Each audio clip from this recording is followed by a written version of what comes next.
ప్రభుత్వ ఆలోచన ఒకటే అధ్యక్ష, ఏ కార్యక్రమం చేసినా అంటే పెట్టుబడులు తీసుకొచ్చినా కూడా ఒక క్లస్టర్ బేస్డ్ అప్రోచ్ అనేది తీసుకోవాల్సిన అవసరం ఉంది. ప్రధానంగా వర్టికల్ హారిజాంటల్ ఇంటిగ్రేషన్ అనేది అవసరం అధ్యక్ష. ఇక్కడ మా ప్రభుత్వం ఆలోచన ఏంటంటే ఒక ఎకో సిస్టమ్ క్రియేట్ చేయాలి. ప్రత్యేకంగా కర్నూలు పార్లమెంట్కి వచ్చేగాలి ఈరోజు పెద్ద ఎత్తున పెట్టుబడులు కానీ అన్ని కూడా వస్తూ జరుగుతున్నాయి. ఆ ప్రాంతంలో కూడా పెద్ద ఎత్తున పరిశ్రమలు వస్తున్నాయి, అక్రాస్ సెక్టర్స్ వస్తున్నాయి. కనుక ఫోకస్ అప్రోచ్ తీసుకుని ఈ క్లస్టర్ యూనివర్సిటీ కూడా వేరే సబ్జెక్ట్స్ ఇస్తూ కూడా స్పెషలైజేషన్ అనేది చాలా చాలా అవసరం ఉంది అధ్యక్ష. అందుకే అది మేము ఫోకస్ చేస్తాం జరుగుతుంది అధ్యక్ష. ఇంతేకాకుండా బ్యాలెన్స్ పనులు పూర్తి చేసేదానికి 74.5 కోట్ల రూపాయలు అవసరం ఉంది అధ్యక్ష. అది వచ్చే అకాడమిక్ ఇయర్లో శాంక్షన్ చేసి పనులు కూడా పూర్తి చేస్తానని గౌరవ సభ్యురాలకి తెలియజేస్తాం జరుగుతుంది. సమగ్ర శిక్ష అభియాన్ కింద ఉన్న ప్రాజెక్ట్ కింద పనిచేస్తున్న ఉపాధ్యాయులకి అదేవిధంగా డేటా ఎంట్రీ ఆపరేటర్స్ కి జీతాలు ఎంత చెల్లిస్తున్న దానిపైన మారటం జరిగింది అధ్యక్ష. నా దగ్గర ఉన్న సమాచారం మేరకు మేము 4 రాష్ట్రాలతో కంపేర్ చేసాం. ఒకటి ఆంధ్రప్రదేశ్, తెలంగాణ, కేరళ, తమిళనాడు, దక్షిణ భారతదేశంలో ఉన్న రాష్ట్రాలతో మేము కంపారిజన్ చేస్తే ఆంధ్రప్రదేశ్ మనం ఇస్తున్న జీతాలు వన్ ఆఫ్ ద హైయెస్ట్ అధ్యక్ష. నంబర్ 1. నంబర్ 2, గతంలో సుమారుగా 3 నెలలకు ఒకసారి జీతాలు వేసేవారు. అలాంటిది ఈరోజు 1వ తారీఖు నాడు మేము జీతాలు వేస్తాం జరుగుతుంది అధ్యక్ష. ఒకసారి కానీ మీరు ఈ ప్రోగ్రామ్ చూస్తే ఇది సిఎస్ఎస్ అధ్యక్ష, సెంట్రల్లీ స్పాన్సర్డ్ స్కీమ్. అంటే 60% కేంద్ర ప్రభుత్వం ఇస్తుంది, 40% రాష్ట్ర ప్రభుత్వం ఇస్తుంది. మనం ఏం నిర్ణయం తీసుకున్నా కేంద్ర ప్రభుత్వ ఆమోదంతోనే తీసుకోవాల్సిన అవసరం ఉంది అధ్యక్ష. అందుకే నెక్స్ట్ పిఏబి మీటింగ్ అనేది జరుగుతుంది. ఆ పిఏబి మీటింగ్ లో తప్పనిసరిగా మనకు పనిచేస్తున్న వాళ్ళ కోసం తప్పనిసరిగా మేము పోరాడుతాం. జీతాలు పెంచేదానికి మీ కేంద్ర ప్రభుత్వం కూడా తో సంప్రదింపులు చేసి మేము ఆ ప్రక్రియ ముందలు తీసుకెళ్తామని గౌరవ సభ్యులు తెలియజేస్తున్నారు అధ్యక్ష. అదేవిధంగా అధ్యక్ష, మీరు చూస్తే సీజనల్ హాస్టల్స్ గురించి చెప్పారు. తప్పనిసరిగా 100కి 100% అవసరమైన మేరకు సీజనల్ హాస్టల్స్ శాంక్షన్ చేయడానికి ప్రజా ప్రభుత్వం సిద్ధంగా ఉంది అధ్యక్ష. ఇది ఎందుకు చెప్తున్నానంటే అధ్యక్ష, మనం తీసుకునే కొన్ని నిర్ణయాల వల్ల మన జీవితాలు మారుతాయి అధ్యక్ష. నా జీవితం అలా యువగలం నిర్ణయం వల్ల మారింది అధ్యక్ష. ఆలు రాధోని మంత్రాలయంలో నేను పాదయాత్ర చేసినప్పుడు ఆ ప్రాంతం ఎంత వెనుకబడి ఉందో నేను కల్లారా చూశాను అధ్యక్ష. నంద్యాల పార్లమెంట్కి కర్నూలు పార్లమెంట్కి ఎంత డిఫరెన్స్ ఉందో స్వయంగా నేను చూశాను అధ్యక్ష. ఇన్ఫాక్ట్ నిన్న జరిగిన ఎస్ఐపిబిలో కూడా మీరు చూస్తే కర్నూలు పార్లమెంట్కి ప్రత్యేకంగా వస్తున్న పరిశ్రమలకి అదనంగా ఇన్సెంటివ్ కూడా ఈరోజు ప్రజా ప్రభుత్వం వాళ్ళకి ఇస్తుంది అధ్యక్ష. ఎందుకంటే ఆ ప్రాంతాన్ని పైకి తీసుకెళ్ళాలి, ఆ ప్రాంతాన్ని ముందుకు తీసుకెళ్ళాలి, పెద్ద ఎత్తున పెట్టుబడులు తీసుకెళ్ళాలని లక్ష్యంతో మేము పనిచేస్తున్నాం అధ్యక్ష. మొన్న జరిగిన డిఎస్సిలో కూడా మీరు ఒక్కసారి చూస్తే కర్నూలు జిల్లాకి ఎక్కువ మంది ఉపాధ్యాయుల పోస్టులు కూడా మేము శాంక్షన్ చేసాం. అయినా కూడా అధ్యక్ష ఈరోజు నేను రివ్యూ చేశాను అధ్యక్ష, లాస్ట్ మినిట్ అధ్యక్ష. ఈరోజు నేను రివ్యూ చేసే హౌస్ లోకి వచ్చే ముందర ఇప్పుడు కూడా టీచర్ స్టూడెంట్ రేషియో మన ప్రాంతం కర్నూలు పార్లమెంట్ తక్కువ ఉంది అధ్యక్ష. ఇంత పోస్టులు శాంక్షన్ చేసిన తర్వాత కూడా ఇతర పార్లమెంట్తో పోల్చితే మనం తక్కువ ఉన్నాం అధ్యక్ష. త్వరలో కూడా డిఎస్సి ప్రకటించబోతున్నాం. జాబ్ క్యాలెండర్ కింద మన పార్లమెంట్ కి ప్రత్యేక ఫోకస్ ఇస్తాం, మెరుగైన ఉపాధి అవకాశాలు కల్పిస్తాం. అంతేకాకుండా మీరు చెప్పినట్టు ఆ సీజనల్ హాస్టల్స్ పైన మీరు ఇంకా వివరాలు ఇవ్వండి. 100కి 100% కేటాయించి నడిపించే బాధ్యత ప్రజా ప్రభుత్వం తీసుకుని గౌరవ సభ్యులు తెలియజేస్తున్నారు. క్రైస్తవ ఆస్తులకు సంబంధించిన ప్రభుత్వ నియంత్రణ లేవని చెప్పారు. ఎక్కడైనా అన్యాక్రాంతం జరిగితే అది ప్రభుత్వ దృష్టికి తీసుకొస్తే తగిన అధికారులతో, ఏమంటే ప్రభుత్వం అయితే క్రైస్తవ ఆస్తులు ఎట్లా కావడం లేదు అధ్యక్ష. ఎందుకంటే వారి సంస్థల నుంచి వ్యతిరేకత వచ్చిన తర్వాత ప్రభుత్వం అందులో జోక్యం చేసుకోవడం లేదు. ఏదైనా కంప్లైంట్స్ వస్తే దాని మీద తగిన జిల్లాలో కలెక్టర్ గారికో లేకుంటే రెవెన్యూ వాళ్ళకి తెలియజేసి దానికోసం ప్రయత్నం చేస్తాం అధ్యక్ష. మేము డైరెక్ట్గా ఇంటర్ఫీర్ కావడం లేదు. రెండవది జెరూసలేం యాత్ర గురించి చెప్పారు సార్. తమరు తెలుసు అధ్యక్ష, ఇప్పుడు ఇజ్రాయెల్లో యుద్ధం జరుగుతూ ఉంది పాలస్తీనాతో. దానివల్ల గత 2 సంవత్సరాల నుంచి కూడా యాత్రికులు పంపలేని దుస్థితి వచ్చింది. దాన్ని మనం ఏం చేయలేని పరిస్థితి వచ్చింది అధ్యక్ష. మూడవది వారి క్రిస్టియన్ భవన్ గురించి చెప్పడం జరిగింది అధ్యక్ష. అవన్నీ చేస్తే జగన్ పేరు ఎందుకు వస్తుంది సార్? ఆయన చేయలేదు కాబట్టి ఆయన జగన్ అన్నారు. క్రిస్టియన్ భవనానికి 2 ఎకరాల ప్రభుత్వం మీద కేటాయించి 20 కోట్ల రూపాయలు ముఖ్యమంత్రి చంద్రబాబు నాయుడు గారు ఇచ్చారు. అది ఆన్గోయింగ్ ప్రాజెక్ట్ అధ్యక్ష. 2019 తర్వాత 5 సంవత్సరాలు దాన్ని ఊసు లేదు, పాడు లేదు, 1 రూపాయి ఖర్చు పెట్టలేదు. దాన్ని మళ్ళీ కాబట్టి జగన్ గారు ఒక రూపాయి ఆయన క్రిస్టియన్ అని చెప్పుకుంటాడు అధ్యక్ష, నాకైతే తెలియదు. నేనేమో ఆయన క్రిస్టియన్ కాదనుకుంటాడా, ఏదేమైనా కానీ అధ్యక్ష, అది ప్రభుత్వం క్రిస్టియన్స్ మన దేశంలో మనలో అంతర్భాగమైన సోదరులు. వారి క్రిస్టియన్ భవనానికి చంద్రబాబు నాయుడు గారు 20 కోట్ల రూపాయలు ఇచ్చి 2 ఎకరాల స్థలం ఇచ్చిన తర్వాత దానికి తర్వాత కంప్లీట్ చేసే బాధ్యత ఉంది అధ్యక్ష. నేను మొన్ననే చెప్పాను అధ్యక్ష, తమరే ఉన్నారు, డిప్యూటీ చైర్మన్ గారు ఉన్నారు, స్పీకర్ గారు ఉన్నారు. అదే కడపలో హజెస్ కూడా అంతే చేశాడు అధ్యక్ష. ఆయన చేయడు కాబట్టి ఆయన పేరు జగన్ అని పెట్టారు. దాన్ని నన్ను ఏం చెప్పారు అధ్యక్ష. కాబట్టి మన ప్రభుత్వం వచ్చింది, మన బాధ్యత, మన ముఖ్యమంత్రి గారు ఉన్నారు, దాన్ని కంప్లీట్ చేస్తామని చెప్పి గౌరవ సభ్యులకు కూడా తెలియజేసుకుంటున్నాను అధ్యక్ష. మరి చర్చలు కూడా అదే విధంగా అధ్యక్ష, చర్చలు కూడా మేము 2014-19లో 95 కోట్ల రూపాయలు ఇచ్చాము అధ్యక్ష. మరి అదే ఆయన 4,02,12 లక్షలు ఇచ్చాడు అధ్యక్ష. మరి ఎవరికి సార్ ప్రజల మీద అభిమానం ఉంది, క్రైస్తవుల మీద అభిమానం ఉంది. కాబట్టి క్రైస్తవాస్తులు ఎక్కడైనా అక్రమ జరిగితే మా దృష్టికి తీసుకురండి, తద్వారా మేము కలెక్టర్లకు లేకుంటే ప్రజలకు తెలియజేసి దాని సంరక్షణ, దాన్ని కాపాడడానికి ప్రయత్నం చేస్తామని చెప్పి సభ ద్వారా గౌరవ సభ్యులకు తెలియజేసుకుంటాను. ఈ యొక్క వశిష్ట లెఫ్ట్ ఫ్లడ్ బ్యాంక్ ఏదైతే ఉందో, ఇది మన కాటన్ బ్యారేజీ దగ్గర నుంచి అంతర్వేది వరకు, అంటే దగ్గర 92 కిలోమీటర్లు ఈ వశిష్ట లెఫ్ట్ ఫ్లడ్ బ్యాంక్ ఉన్నటువంటి పరిస్థితి అధ్యక్ష. ఇందులో గౌరవ సభ్యులు అడిగినట్లుగా ఏదైతే గోపాలపురం టు పి గన్నవరం అంటే 29వ కిలోమీటర్ నుంచి 48వ కిలోమీటర్ మధ్యనున్నటువంటి ఏటుగట్టు పటిష్టతకు చర్యలు తీసుకోమని ఏదైతే గౌరవ సభ్యులు అడిగారో, ఈ యొక్క ఏటుగట్టుకు సంబంధించి ఆ రోజు 1986లో, ఎందుకంటే 1986లో మనకి 36 లక్షల క్యూసిక్ల మరి వరద ఆ రోజు రావడం జరిగింది అధ్యక్ష. ఇది లాస్ట్ 100 ఇయర్స్, అంటే గోదావరి లాస్ట్ 100 ఇయర్స్ కానివ్వండి, లేదా 1852లో కాటన్ బ్యారేజీ నిర్మాణం చేసినప్పుడు, ఆనకట్ట నిర్మాణం చేసినప్పటి నుంచి కూడా క్యాలిక్యులేట్ చేసిన ఇది హైయెస్ట్ అధ్యక్ష. అంటే ఇప్పటి వరకు గోదావరి చరిత్రలో 1986లో ఈ యొక్క 36 లక్షల క్యూసిక్లు అనేది హైయెస్ట్. ఆ 36 లక్షల హైయెస్ట్ ని క్యాలిక్యులేట్ చేసి గోదావరి ఏటుగట్టుని పటిష్టపరచడం జరిగింది. అందులో భాగంగానే గౌరవ సభ్యులు అడిగినటువంటి గోపాలపురం టు పి గన్నవరం అనేది ఆ రోజు 2010 సంవత్సరంలోనే ఈ వరదగట్ట ఎత్తును పెంచడం జరిగింది అధ్యక్ష, వెడల్పు కూడా చేయడం జరిగింది.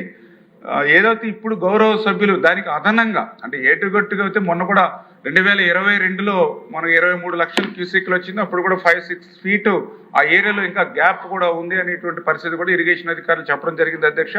అయితే గౌరవ సభ్యులు అడిగినట్లుగా దాని మీద ఇంకా గ్రావెల్ కానీ, బీటీ కానీ, ఇతరత్ర రవాణా మార్గానికి సంబంధించి ఏటుగట్టు మీద ఏదైతే సౌకర్యాలు ఏర్పాటు చేయమని చెప్పడం జరిగిందో, తప్పనిసరిగా వాటిని పరిశీలించి ఇరిగేషన్ అధికారుల దృష్టికి తీసుకెళ్లి దానికి సంబంధించిన ఎస్టిమేషన్స్ ప్రిపేర్ చేసి ఆర్థిక శాఖ అనుమతులు తీసుకుని ముందుకెళ్తామని చెప్పి మీ ద్వారా తెలియజేస్తున్నాను అధ్యక్ష.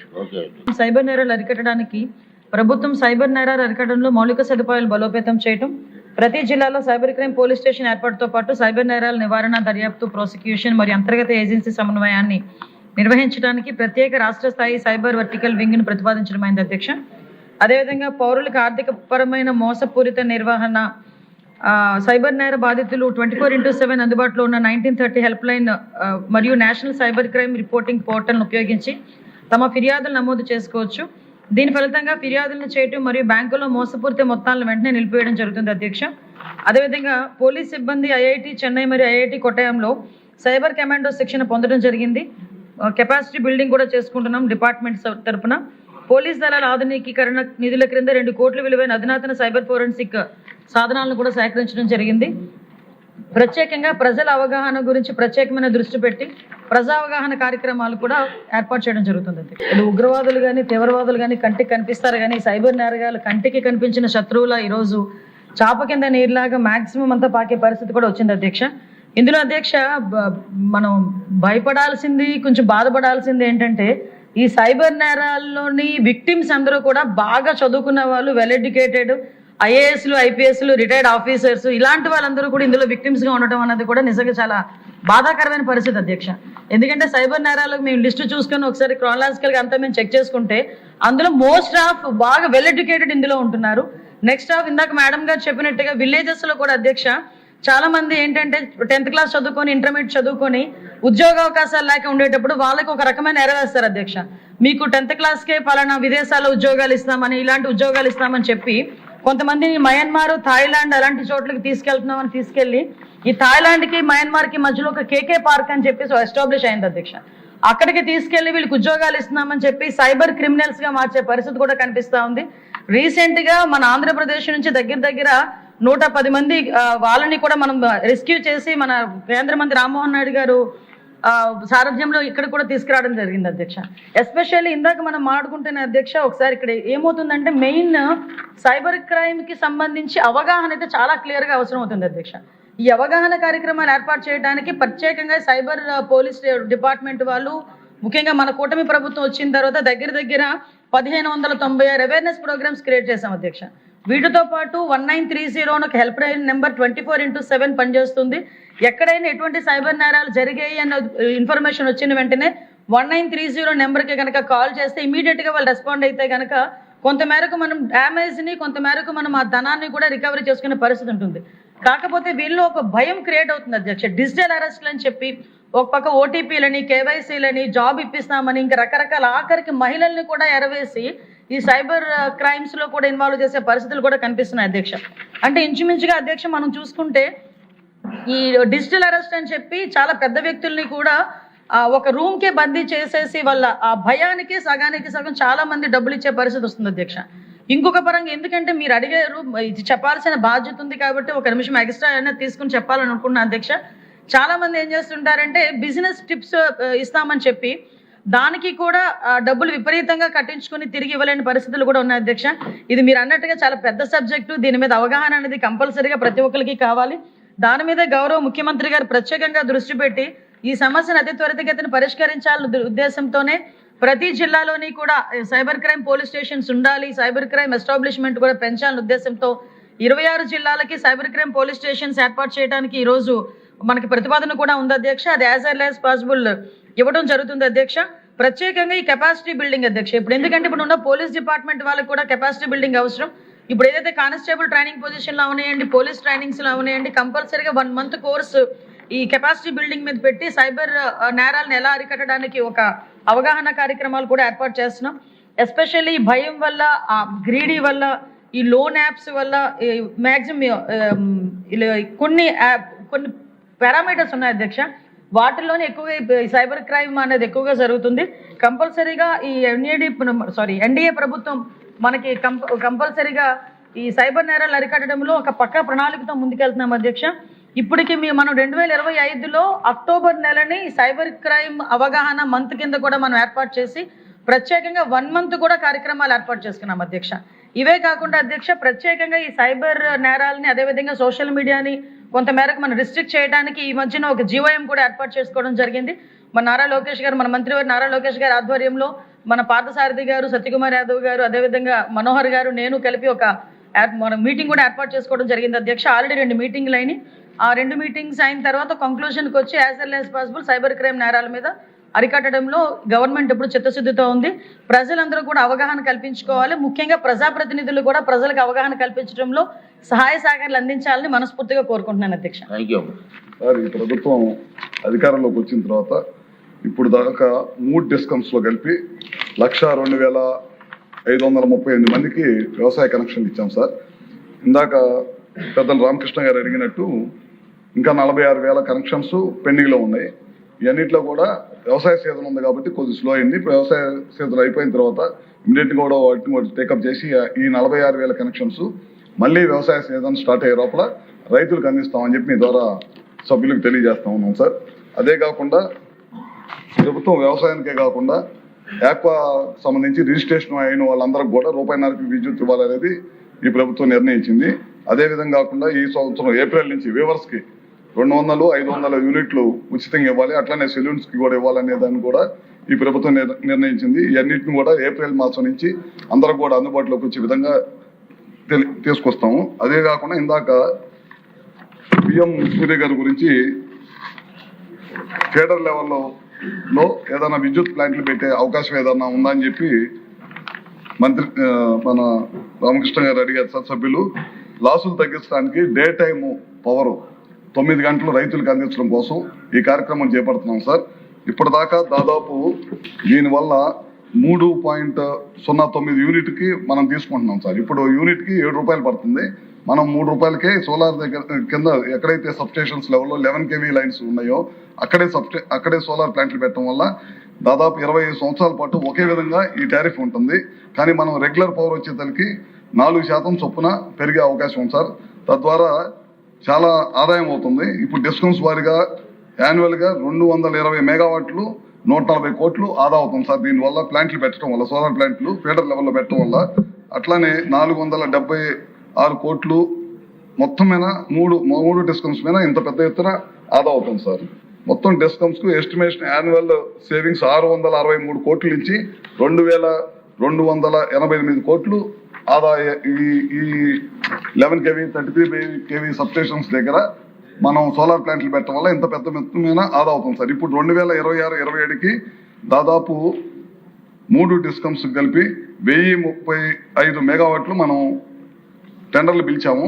ఈ సమ్మర్లో వాటిని కూడా భూసేకరణ జరుగుతుంది. వాటిని కూడా ఈ సమ్మర్లో స్టార్ట్ చేసి మొత్తం కూడా పూర్తి చేస్తాం సార్. ఇంకా 2028, 2028, 29కి 2029-30కి ఇంకా 4000 మెగావాట్లు లక్ష్యంగా ఈ ప్రభుత్వం పనిచేస్తాం సార్. ఇవన్నీ కనుక చేస్తే కనుక వ్యవసాయ రంగంకి నాణ్యమైన విద్యుత్తుని డేటా లాసులు తగ్గించుకుంటూ అదేవిధంగా 9 గంటలు వ్యవసాయదారులకి పగలపోటే వ్యవసాయదారులకు విద్యుత్ ఇవ్వడానికి ఉపయోగపడుతుంది సార్. పాత ఎడ్లలంక గ్రామం అవనగెడ్డ మండలం ఎడ్లలంక పంచాయతీలో 257 కుటుంబాలతో ఉన్నటువంటి గ్రామం అధ్యక్ష. ఈ పాత ఎడ్లలంక గ్రామం ఈ కృష్ణానదికి సంబంధించినటువంటి 2 పాయల మధ్య ఉన్నటువంటి పరిస్థితి అధ్యక్ష. అందులో ప్రధానంగా ఇది సముద్ర మట్టానికి కూడా 6 మీటర్ల ఎత్తులో ఉన్నటువంటి పరిస్థితి.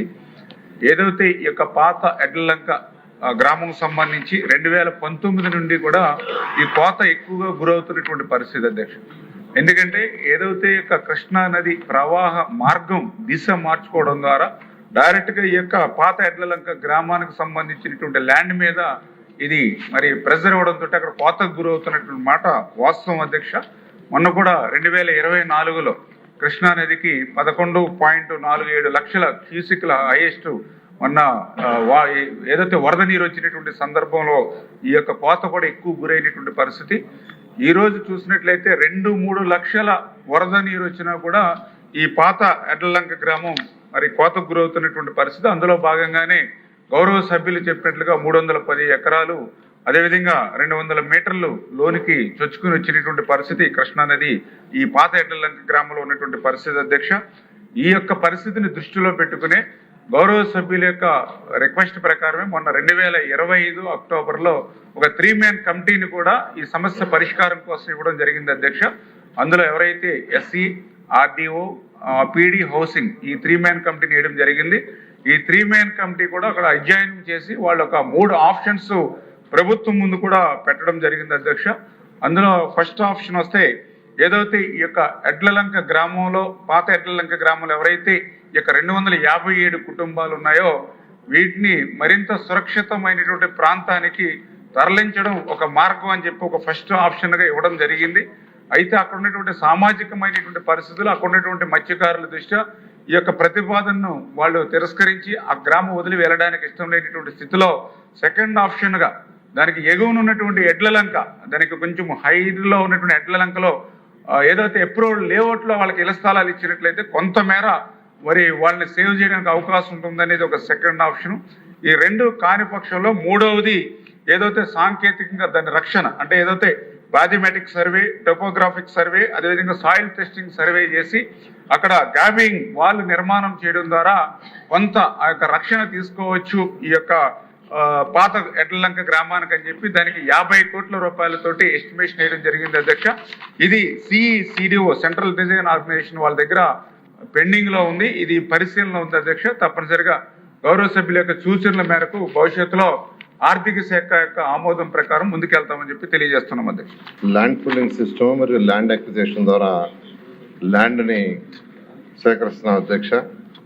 అయితే ఇన్నర్ రింగ్ రోడ్డుకి సంబంధించి అది పీపీపీ మోడ్లో పోవాలని దాన్ని ప్లాన్ చేస్తున్నాం అధ్యక్ష. 3వ ప్రశ్నకు సమాధానం అధ్యక్ష. ఇన్నర్ రింగ్ రోడ్డు పీపీపీ మోడ్లో పోతున్నాం కాబట్టి దానికి ఫండ్స్ రైజ్ చేసేది విషయం రాదు అధ్యక్ష. అయితే ప్రధాన మౌలిక సదుపాయాల విషయం క్యాపిటల్ సిటీలు అడిగారు, ట్రంక్ రోడ్స్. దానికి ఏడీబీ, వరల్డ్ బ్యాంక్, హడ్కో, నాబార్డ్ ఇలా అనేక ఆర్గనైజేషన్ ద్వారా దాదాపు 40,847 కోట్లు సమకూర్చడం జరిగింది అధ్యక్ష. డి ప్రశ్నకు సమాధానం, ఈ యొక్క inner ring road land filling అయిపోయిన తర్వాత టెండర్ అయితే అది 24 to 30 months పడుతుంది అధ్యక్ష. క్యాపిటల్ సిటీల ట్రంక్ రోడ్స్ ఏప్రిల్ 2027కి అయ్యే విధంగా ప్రణాళిక చేసి ముందుకు సాగుతుంది అధ్యక్ష. ఇన్నర్ రింగ్ రోడ్డుకి వస్తే 96.2 కిలోమీటర్లు లెంత్లో, వెడల్పు 75 మీటర్లు, 8+4 వరుసల కింద దీన్ని డిజైన్ చేసాం అధ్యక్ష. ఇది 2 ఫేజ్లు అనుకున్నాం అధ్యక్ష.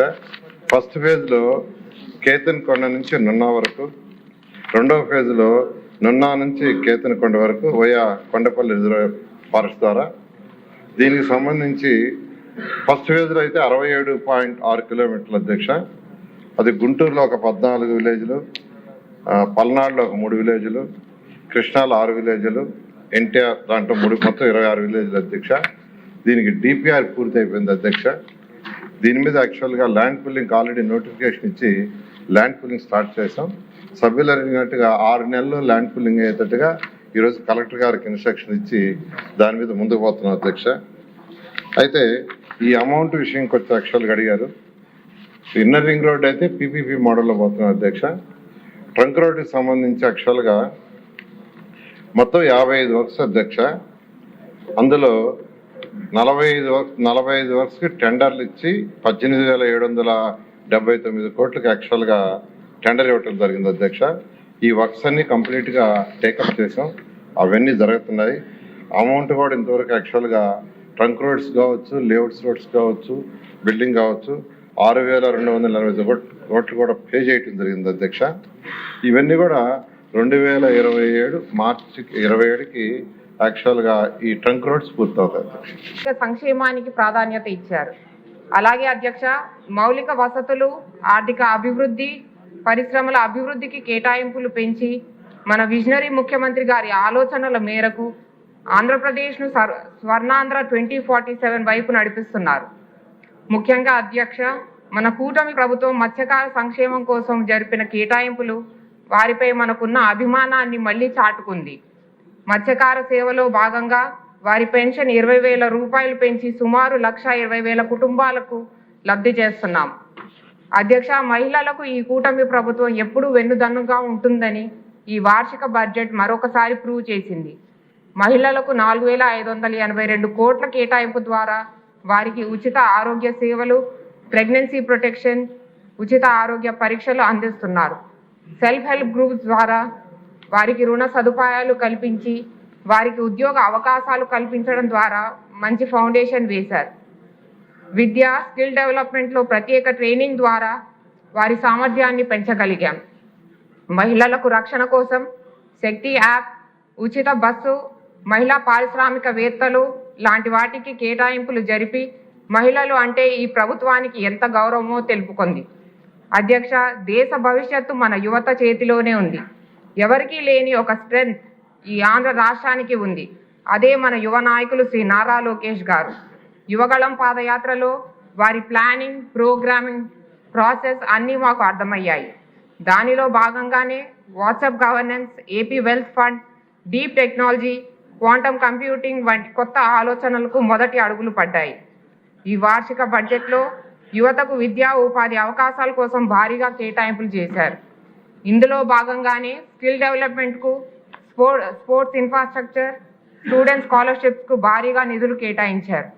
Artificial intelligence, data science, drones, green టెక్నాలజీలో స్కిల్ ట్రైనింగ్కు అధిక నిధులు కేటాయించారు. ఈ సందర్భంగా మీ ద్వారా గౌరవ శ్రీ నారా లోకేష్ గారికి మా తుని నియోజకవర్గంలో ఒక స్కిల్ డెవలప్మెంట్ సెంటర్ ఏర్పాటు చేయవలసిందిగా రిక్వెస్ట్ చేస్తున్నాం. అలాగే అధ్యక్ష, 20 లక్షల ఉద్యోగాలు, subsidy loan for young entrepreneurs, స్టార్టప్స్కు ట్యాక్స్ సబ్సిడీ, ఎంఎస్ఎంఈ రంగానికి చేయూత, ఇన్నోవేషన్ హబ్స్, డిజిటల్ స్టార్టప్ లాంటి ఎన్నో యువతకు దిశానిర్దేశం చేసే పథకాలకు కేటాయింపులు చేశారు. ఈజ్ ఆఫ్ డూయింగ్ బిజినెస్ నుండి స్పీడ్ ఆఫ్ డూయింగ్ బిజినెస్ వైపుకి ఆంధ్ర రాష్ట్రం పరుగులు పెడుతోంది. అధ్యక్ష, చివరగా ఒక నాయకుడు కేవలం పాలన చేయడమే కాదు, భవిష్యత్తును ఊహించి ప్రజల జీవితాలను మార్చే దిశగా అడుగులు వేయాలి. మన సీఎం గారి ఆలోచనలు ఈ రోజుకే పరిమితం కావు, రాబోయే తరాల కోసం కూడా ఉంటాయని ఈ బడ్జెట్ మరొకసారి చాటి చెబుతుంది. రైతు సంక్షేమం నుండి మహిళా సాధికారత వరకు, యువత అభివృద్ధి నుండి పరిశ్రమ అభివృద్ధి వరకు, సామాజిక న్యాయం నుండి సాంకేతిక ఉన్నతి వరకు ప్రతి రంగంలో ఆయన చూపుతున్న నాయకత్వం మన రాష్ట్ర ప్రజల అభ్యున్నతి కోసమే. 1995-2004 వరకు నాడు సీఎంగా చేపట్టిన ఎన్నో కార్యక్రమాలు, ముఖ్యంగా ఐటీ రంగంలో చేసిన అభివృద్ధి యొక్క ఫలాలు ఆ దశాబ్దంలో ఇంజనీరింగ్ టెక్నాలజీలో డిగ్రీలు చేసిన వారందరికీ మంచి భవిష్యత్తునిచ్చింది. మనందరము కూడా ఆ దార్శనికుడి దూరదృష్టి వల్ల లాభం పొందిన వాళ్ళమే. అలాగే ఇప్పుడు వారు చేస్తున్న కార్యక్రమాలు భావితరానికి బంగారు బాటలు. ఇటువంటి సీఎం గారు మనకు ఉండటం మన రాష్ట్రాలు ప్రజలు చేసుకున్న అదృష్టం. మన సీఎం గారికి నా హృదయపూర్వక పాదాభివందనాలు తెలియజేసుకుంటూ 5 కోట్ల ఆంధ్రుల ఆత్మగౌరవ పునర్నిర్మాణానికి మన ప్రభుత్వం ప్రతిపాదించిన ఒక చారిత్రాత్మక సంకల్ప పత్రం అధ్యక్ష. ఇది కేవలం పద్దుల పుస్తకం కాదు, ఆంధ్రప్రదేశ్ ప్రగతిని నిర్దేశించే దిక్సూచి.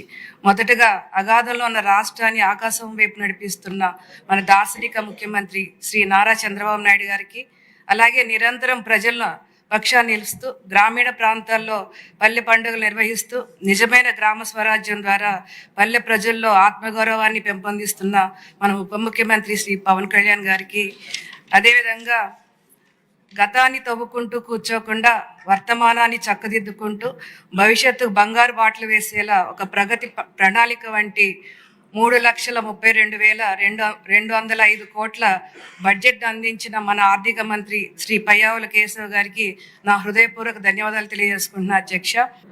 ఈ బడ్జెట్ ప్రజల ఆకాంక్షలకు అనుగుణంగా అభివృద్ధి సంక్షేమంతో రాష్ట్రాన్ని పరుగులు పెట్టించే విధంగా రూపొందించబడింది అధ్యక్ష. రానున్న ఆర్థిక సంవత్సరానికి 3,32,205 కోట్లతో బడ్జెట్ని ప్రతిపాదించారు అధ్యక్ష. స్వర్ణాంధ 2047 లక్ష్యంతో ఈ బడ్జెట్ని ప్రతిపాదించి, ఈ బడ్జెట్ ఇటు ఉత్తరాంధ్ర నుంచి రాయలసీమ వరకు కూడా ప్రజల జీవితాల్లో గొప్ప మార్పు తీసుకురావడమే ఈ బడ్జెట్ యొక్క ముఖ్య ఉద్దేశం అని చెప్పక తప్పదు అధ్యక్ష. అలాగే రాష్ట్రం ముందంజలో ఉండాలంటే ఉద్యోగస్తుల పాత్ర కూడా చాలా కీలకమైనది అధ్యక్ష. అందులో భాగంగా రాష్ట్ర ప్రభుత్వ ఉద్యోగులకు మరింత సులభమైన, పారదర్శకమైన, వేగవంతమైన సేవలు అందించే దిశగా ఆంధ్రప్రదేశ్ ప్రభుత్వం కీలక నిర్ణయం తీసుకుంది అధ్యక్ష. నోబెల్ ప్రైజ్ గెలుచుకున్న తొలి భారత ఆర్థికవేత్త అమర్ సేన్ మాటల్లో ఆర్థికాభివృద్ధి అంటే కేవలం సంఖ్యల పెరుగుదల కాదు, ప్రజలకు లభించే అవకాశాల విస్తరణ అని. అందుకే బడ్జెట్ అనేది ఆదాయ ఖర్చుల లెక్కలు మాత్రమే కాదు అధ్యక్ష, ప్రజల జీవన ప్రమాణాలని ఎలా మెరుగుపరచాలి, రాష్ట్ర భవిష్యత్తును ఎలా బలోపేతం చేయాలన్న ప్రభుత్వ సంకల్పానికి ప్రతిబింబం ఈ బడ్జెట్ అధ్యక్ష. ఎన్నికల ద్వారా ప్రభుత్వాలు మారొచ్చు, కానీ బడ్జెట్లు మాత్రం రాష్ట్రాల భవిష్యత్తుని నిర్మిస్తామా లేకపోతే మైనస్ చేయటం చేసే పరిస్థితి అధ్యక్ష. ఎందుకంటే బడ్జెట్ అనేది లెక్కల పుస్తకం కాదు అధ్యక్ష, ఇది ప్రభుత్వ ప్రాధాన్యతలకు అర్థం. రాష్ట్రం ఏ దిశగా ప్రయాణం చేయాలన్నా, దిశానిర్దేశం చేయాలన్నా, రాబోయే తరాలపై తీసుకునే బాధ్యత ఇది అధ్యక్ష. 2019 నుంచి 24 వరకు వాళ్ళు ప్రవేశపెట్టిన 4 బడ్జెట్లు ఈ రాష్ట్రాన్ని అంధకారంలో నెట్టినాయి అధ్యక్ష. ముఖ్యమంత్రి చంద్రబాబు నాయుడు గారి స్పష్టమైన దృష్టి సంక్షేమం ప్రజలకు భరోసా ఇవ్వాలి, అలాగే అభివృద్ధి రాష్ట్రానికి భవిష్యత్తు నిర్మించాలని ఈరోజు మన ముందున్న ఈ బడ్జెట్ను 2 లక్ష్యాలుగా ప్రవేశపెట్టారని భావిస్తున్నాను అధ్యక్ష. 26-27 ఆర్థిక సంవత్సరానికి 3,32,205 కోట్ల వ్యయంతో బడ్జెట్ను ప్రతిపాదించింది అధ్యక్ష. ఇందులో రెవెన్యూ వ్యయం 2,56,143 కోట్లు కాగా, క్యాపిటల్ ఎక్స్పెండిచర్ మనం ఆడుకోవాలి అధ్యక్ష. ఇది ఒకటే మాట అధ్యక్ష. క్యాపిటల్ ఎక్స్పెండిచర్లో 53,915 కోట్లు కేటాయించినందుకు పయ్యావుల కేశవ్ గారికి, ముఖ్యమంత్రి గారికి ధన్యవాదాలు తెలియజేస్తూ, ఇక్కడ ముఖ్యమైన విషయం స్పష్టంగా కనిపిస్తుంది అధ్యక్ష. ఖర్చు పెరగలా, పెట్టుబడి పెరిగింది. ఖర్చు పెరగడం అభివృద్ధి కాదు అధ్యక్ష, భవిష్యత్తును పెట్టుబడి పెరగడమే నిజమైన అభివృద్ధి అధ్యక్ష. గత సంవత్సరంతో పోలిస్తే క్యాపిటల్ ఎక్స్పెండిచర్ 33% పెరగడం ఈ బడ్జెట్ యొక్క అసలు బలం అధ్యక్ష. ఇది తాత్కాలిక ఖర్చు కాదు, భవిష్యత్తులో సంపదను సృష్టించే పెట్టుబడి. ఆర్థిక క్రమశిక్షణ పాటిస్తూ, రెవెన్యూ లోటు నియంత్రిస్తూ అభివృద్ధి పెట్టుబడులు పెంచడం ఈ బడ్జెట్ ప్రత్యేకత అధ్యక్ష. సాధారణంగా బడ్జెట్ చర్చల్లో ఖర్చు ఎంత పెరిగింది అన్నదే మాడతారు అధ్యక్ష. కానీ ఖర్చు పెరగడం అభివృద్ధి కాదు అధ్యక్ష, భవిష్యత్తుకు పెట్టుబడి పెరగడమే నిజమైన అభివృద్ధి అధ్యక్ష. ఆ దిశగా 53,915 కోట్లు కేటాయిస్తాం, స్వాగతించాలి అధ్యక్ష. 2019-24 మధ్య వైసీపీ ప్రభుత్వం 2020-21లో 20,690 కోట్లు, అలాగే 21-22లో 18,511 కోట్లు, 22-23లో 9,017 కోట్లు, 23-24 24,160 మొత్తం కలిపితే 72,379 కోట్లు మాత్రమే క్యాపిటల్ ఎక్స్పెండిచర్గా పెట్టింది అధ్యక్ష. 2022-23 కాగ్ రిపోర్ట్లో కేవలం 7,140 కోట్లు అంటే 3.48% మాత్రమే రాష్ట్రాల సరాసరి ఆ రోజున 13.48% ఉంటే కనీసం దాంట్లో ఎన్నో వంతుకి దరిద్రాన్ని తీసుకెళ్లిందో మనం చూస్తాం అధ్యక్ష. అలాగే కాగ్ ఆరోపించింది అధ్యక్ష, ఇది మనం ఆరోపించేది కాదు. 24-25లో మనం ఇంట్రీమ్ బడ్జెట్ పెట్టినప్పుడు 21,173 కోట్లు, 25-26లో 39,495 కోట్లు, ఇప్పుడు 53,916 కోట్లు. కేవలం 2 సంవత్సరాల లోపే 1,14,587 కోట్లు పెట్టడం ఈ 3 ఏళ్లకు సంబంధించి క్యాపిటల్ ఎక్స్పెండిచర్ల తేడా రాష్ట్ర ప్రజలు కూడా గమనించాలి అధ్యక్ష. ఇవాళ సాగునీటి రంగానికి సంబంధించి కూడా నిధులు కేటాయించడం కానీ, వారు నిర్లక్ష్యం చేసినటువంటి కాలువల మరమ్మతులు కానీ, అదేవిధంగా ప్రాజెక్టుల నిర్మాణం కానీ ఇతోధికంగా ఈ 20 నెలల కాలంలో మొత్తం కూడా ఏ విధంగా ముందుకు పోతా ఉన్నాయో చూసాం అధ్యక్ష. పోలవరం నిర్మాణం 72% పూర్తి చేసుకున్న నిర్మాణాన్ని పూర్తిగా నిర్లక్ష్యం చేసి నిర్వీర్యం చేసినటువంటి గత ప్రభుత్వం యొక్క నిర్లక్ష్యానికి మరి ఈ రోజున మళ్ళా 20 నెలల కాలంగా పోలవరాన్ని మనం పరుగులు పెట్టిస్తా ఉన్నారు అధ్యక్ష చంద్రబాబు నాయుడు గారి నాయకత్వంలో. ఈరోజు అదేవిధంగా మిగిలిన రంగాలు కూడా ఒకసారి చూసుకుంటే ఇలా పారిశ్రామిక వృద్ధి అధ్యక్ష, పూర్తిగా పరిశ్రమలు నిర్వీర్యం అయిపోయినాయి. గతంలో 14-19లో ఈ రాష్ట్రానికి వచ్చినటువంటి సాధించినటువంటి ప్రగతి, పారిశ్రామిక ప్రగతి అంతా కూడా వెనక్కి వెళ్ళిపోయింది అధ్యక్ష. నిర్వీర్యం చేశారు. స్థిరపడుతున్నటువంటి పారిశ్రామికవేత్తల్ని బెదిరించి రాష్ట్రం నుంచి తరిమి కొట్టినటువంటి పరిస్థితులు చూసాం అధ్యక్ష. అటువంటి పరిస్థితుల్లో 20 నెలల కాలంలో గ్లోబల్ పార్ట్నర్షిప్ సమ్మిట్ ద్వారా దాదాపు విశాఖపట్నంలో జరిగినటువంటి ఈ సిఐ సమ్మిట్ ఏదో ఉందో దాని నుంచి 13.25 లక్షల ఎంఓయూలు 610 ఎంఓయూలు తీసుకొచ్చి ఈ రోజున 16 లక్షల ఉద్యోగ అవకాశాలు కల్పించడానికి స్పష్టంగా ఇవాళ బాటలు వేస్తా ఉన్నారు. దావోస్ పర్యటనకి ముఖ్యమంత్రి గారు కానీ, నారా లోకేష్ గారు కానీ దావోస్ పర్యటనకి 2 సార్లు వెళ్ళినప్పుడు మొదటిసారి 2.5 లక్షల కోట్ల రూపాయలు, మొన్న 1 లక్ష కోట్ల రూపాయల పైన ఇవాళ పెట్టుబడులకు ఎంఓయూలు తీసుకొని దగ్గర 20 లక్షల ఉద్యోగాల అవకాశాలు ఏదైతే ఉందో యువగళం పాదయాత్ర ద్వారా నిరుద్యోగ యువతకు ఇచ్చినటువంటి మాటలు నెరవేర్చడం కోసం ఈ ప్రభుత్వం ఈ పార్ట్నర్షిప్ సమ్మిట్ల ద్వారా కానీ, దావోస్ పర్యటన ద్వారా కానీ ఈ రాష్ట్రంలో ఐటీ రంగం అభివృద్ధికి, పారిశ్రామిక వృద్ధికి, అదేవిధంగా బాటలు వేయటానికి, ఆ యువతని నిర్లక్ష్యానికి గురైనటువంటి యువతకి ఉపాధి మార్గాలు చూపించడానికి అన్ని రకాలుగా కూడా మళ్ళీ ప్రయత్నాలు జరుగుతూ ఉన్నాయి అధ్యక్ష.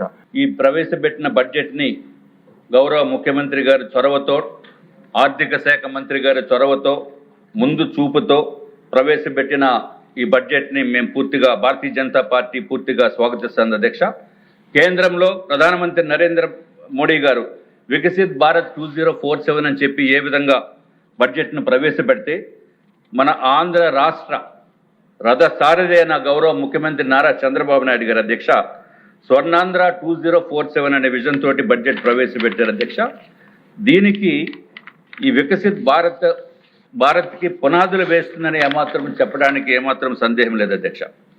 అధ్యక్ష, గౌరవ ముఖ్యమంత్రి నారా చంద్రబాబు నాయుడు గారు చొరవతో కేంద్రంలో ఉన్న పెద్దల్ని మెప్పించి ఒప్పించి మనకి రావాల్సిన కేటాయింపులు కూడా అత్యధికంగా తీసుకొచ్చిన ఘనత గౌరవ ముఖ్యమంత్రి నారా చంద్రబాబు నాయుడు గారికి అని చెప్పి నేను తెలియజేసుకుంటున్నాను అధ్యక్ష. కేవలం ఒక ఉదాహరణకి చెప్పవలసిన అవసరం ఉంది అధ్యక్ష. 2026-27 బడ్జెట్లో కేంద్ర ప్రభుత్వము పన్నుల వాటా తరపున 64,362 కోట్ల రూపాయలు కేటాయించింది అధ్యక్ష. అట్లాగే అమరావతి అభివృద్ధికి సుమారు 5,000 కోట్ల పైన కేటాయించింది అధ్యక్ష. ఏదైతే పోలవరం మన జీవనాడి అనే మన ప్రాజెక్టుకి అధ్యక్ష 3,320 కోట్ల రూపాయలు ఏదైతే 41.15 మీటర్స్ వరకు ఎత్తు ఉండాలి అనే ఉద్దేశంతో అది కేటాయించింది అధ్యక్ష. ఇదొకటే కాకుండా అధ్యక్ష, గౌరవ ముఖ్యమంత్రి గారి ముందు చూపుతో ఏదైతే మనకు ఆంధ్ర రాష్ట్రానికి కూడా మైనింగ్, ప్రాసెసింగ్, రీసెర్చ్ కూడా మనకు మద్దతు ఇవ్వడం జరుగుతుంది అధ్యక్ష. మినరల్ కారిడార్స్ కూడా మనకి డబ్బు ఇచ్చే పరిస్థితి ఉంది అధ్యక్ష. ఇదొకటే కాకుండా అధ్యక్ష, కొబ్బరి, కోకో, జీడి మామిడి అన్ని కూడా మన ఆంధ్ర రాష్ట్రానికి మేలు చేసే ప్రక్రియ ఉంది అధ్యక్ష. ఇది మన ఆంధ్ర రాష్ట్రానికి కూడా సుమారు ఏదైతే స్త్రీ శక్తి అనే అద్భుతమైన పథకం గౌరవ ముఖ్యమంత్రి గారు ప్రవేశపెట్టారో, ఈ ఆంధ్ర రాష్ట్రంలో 43 కోట్ల మంది ఉచిత టికెట్లు తీసుకుని వారు మహిళలు దాన్ని సద్వినియోగం చేసుకోవడం జరుగుతుంది అధ్యక్ష. దీనికి తోడుగా రేపొద్దుట రాబో కాలంలో అధ్యక్ష గౌరవ ప్రధానమంత్రి నరేంద్ర మోడీ గారు చేపట్టిన బడ్జెట్లో మనకి కూడా కనీసం 1000 బస్సులు వస్తాయని చెప్పి మేము ఆశిస్తున్నాం అధ్యక్ష.